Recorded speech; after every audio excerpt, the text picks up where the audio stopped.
Hola amigos, ¿qué tal? Muy bien, ¿no? No, here no does not mean no.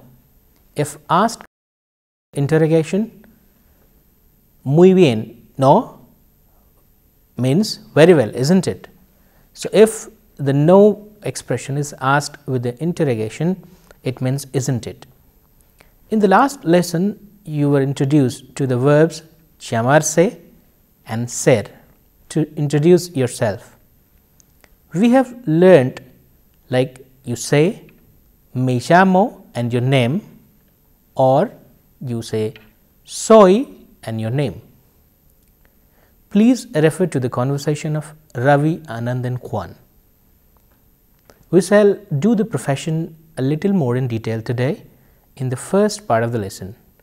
In the second part of the lesson, we shall learn the conjugation of dedicarse and ser. In the last part of the session or the lesson, we shall look at the different expressions to ask about professions. We have learned to introduce ourselves through conversations of Anand, Kwan, isn't it? How do you ask someone their name? You say, ¿Cómo te llamas tú? ¿Cómo te llamas tú? For informal conversation, or ¿Cómo se llama usted? ¿Cómo se llama usted? For formal conversation. Here is a situation. Mr. Rakesh Sharma is on a visit to Madrid and he knows a little bit of Spanish. Let us look at this conversation at the hotel in Madrid between him and the receptionista, the receptionist. Yes, the receptionist is filling up his details. So, el recepcionista asks, Hola, buenos días, señor. And Mr. Rakesh Sharma says, Buenos días, señor. El recepcionista will ask, Pasaporte, por favor. Por favor is an expression to say please. It's very useful, important expression in any language. Por favor. Por favor.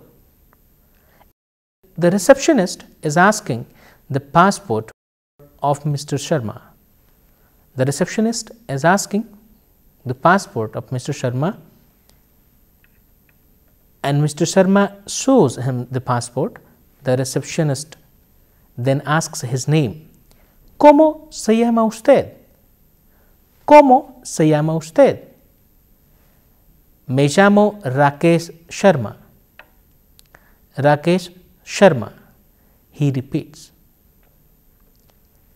The receptionist says, Nombre, señor. Rakesh, sí?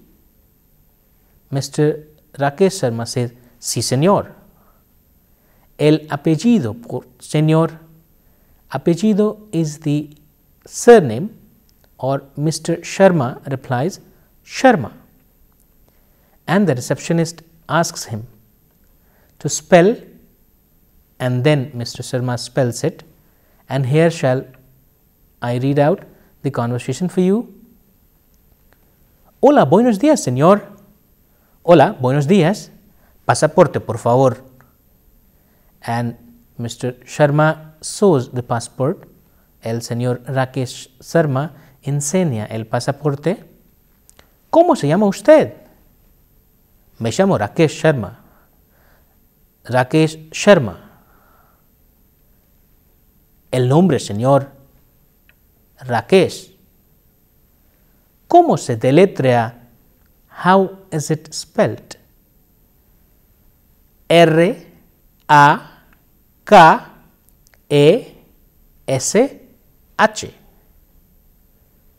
¿Y el apellido, señor? Sharma. ¿Cómo se deletrea? S-H-A-R-M-A.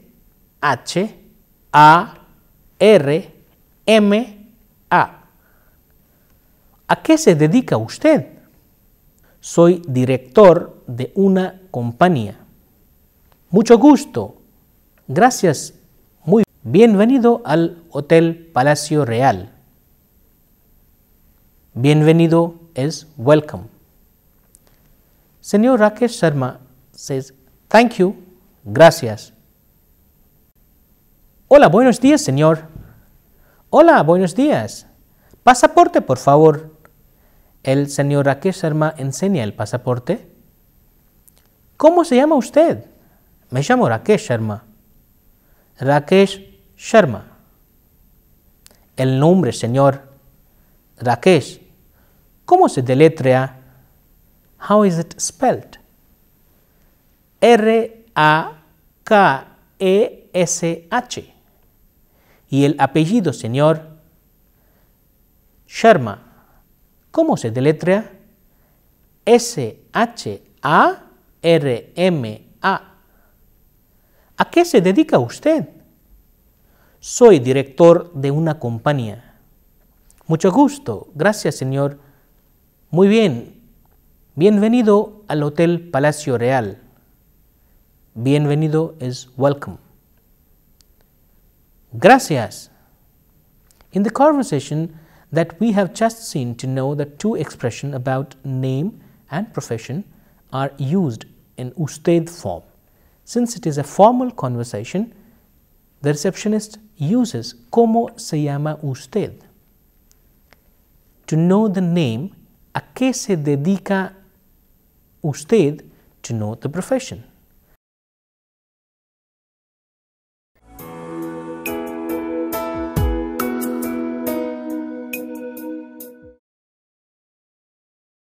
Let us now conjugate the verb llamarse. In the last class, we have seen how did we conjugate llamarse. We make conversation and use verb. We need to conjugate the verbs according to first, second, third person, singular and plural pronouns. Yo, tú, usted, él, ella are singular subjects or singular pronoun subjects. Nosotros, nosotras, vosotros, vosotras, ellos, ellas, ustedes are the corresponding first person, second person and third person plural subject pronouns. Unlike in English, where it is necessary to use the subject pronouns with the verbs, in Spanish subject pronouns are often left out.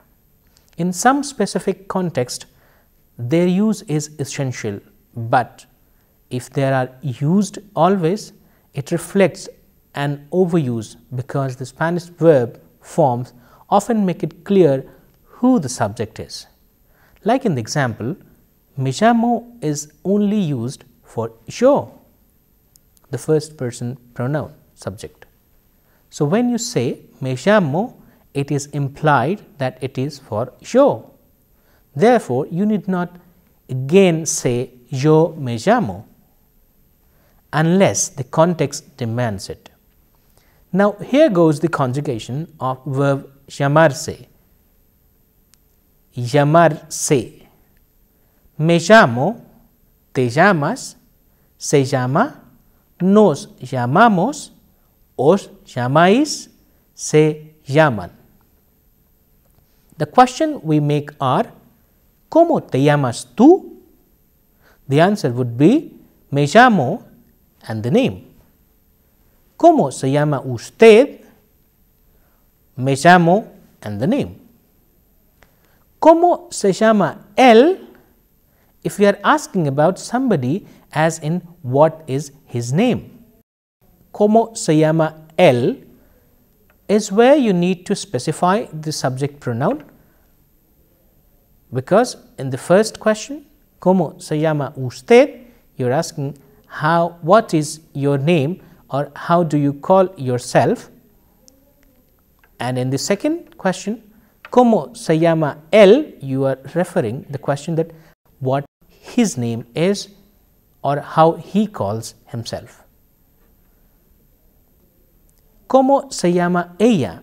If you are asking the name, a girl, as what is her name. Learn the verb as it is, and we shall do about different group of verbs and their conjugation in detail when we do the verbs. With respect to the verb dedicarse, let us just learn how to ask second person formal and informal and third person singular and plural conjugation for now. Te dedicas as in ¿a qué te dedicas tú? Te dedicas as in ¿a qué te dedicas tú? Usted se dedica as in ¿a qué se dedica usted? Él se dedica as in ¿a qué se dedica él? O ella se dedica as in ¿a qué se dedica ella? In the reply to the question asked with the dedicarse, we say yo or soy and the profession. Yo soy and the profession. We shall look at the list of professions that we often come across in the day-to-day life. Profesor, ingeniero, médico, secretario, abogado, alumno, ejecutivo, etc. Profesor is professor, ingeniero is engineer, médico is doctor, secretario is secretary, abogado is lawyer, alumno is student, or ejecutivo is executive. Do you notice that almost all the nouns about the profession ending in O denote the noun is masculine? Remember that by and large the nouns which ends with O are masculine and feminine which ends with A or the letter A in Spanish, and you make the masculine nouns into feminine by replacing O and A. Secretario becomes secretaria, abogado becomes abogada. Abogado is the word lawyer, and for the alumno you have alumna, very right. It is not equivalent to alumnus in the English, which means old students, but just a student. The corresponding plural is alumnos or alumnas if there is a sentence like ¿a qué se dedican ellos? What do they do? Talking about a group of boys and girls. You say ellos son alumnos. They are students.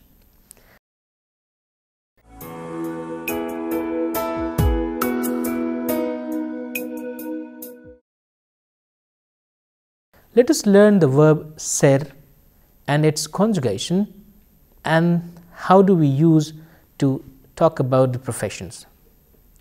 The verb ser is to be. In English, is very important verb.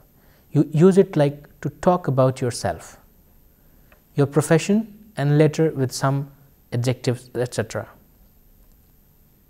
Here is the conjugation. Yo soy, I am. Tú eres, you are.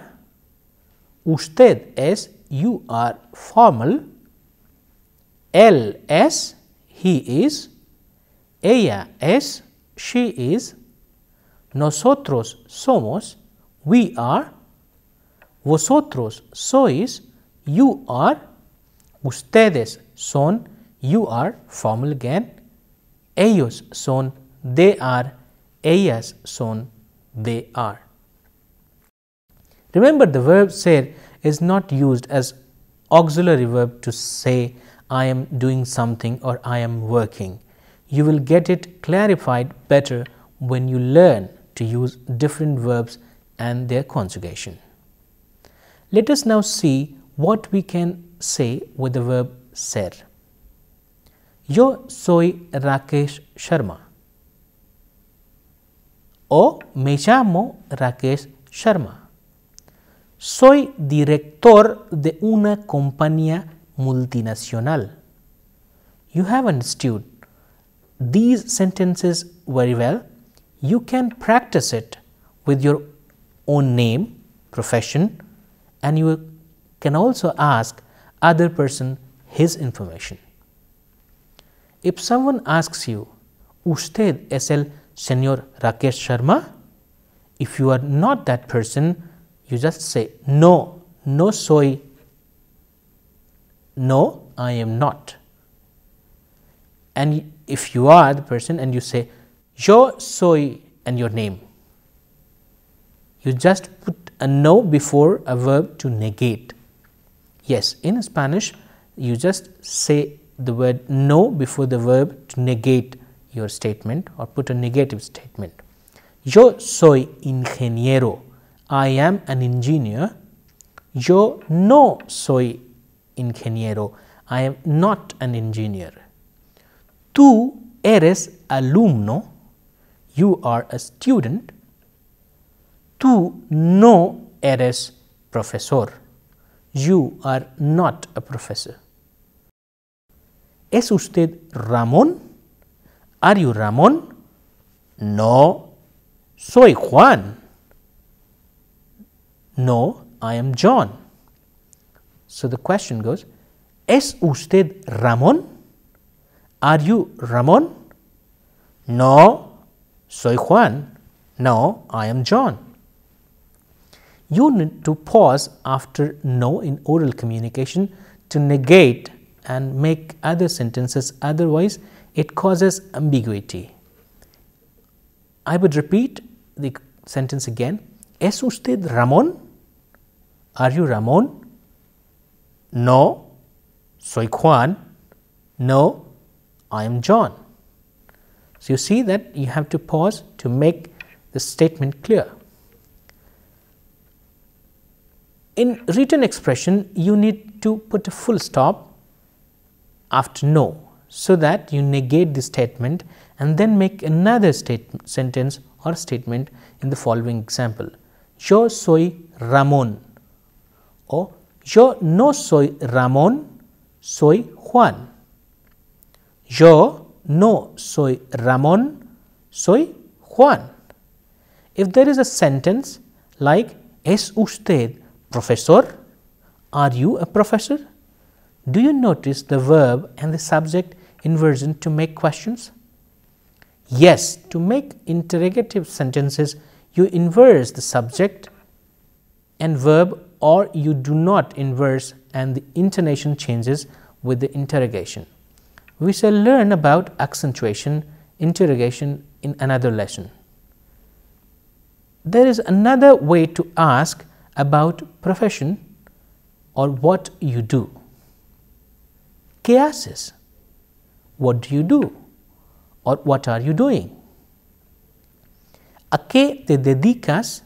Is an expression specifically to ask profession, and ¿qué haces? Is an expression used to know what the other person does and also what he is doing in general. ¿Qué haces tú? O ¿qué hace usted? And in reply you say soy and the profession.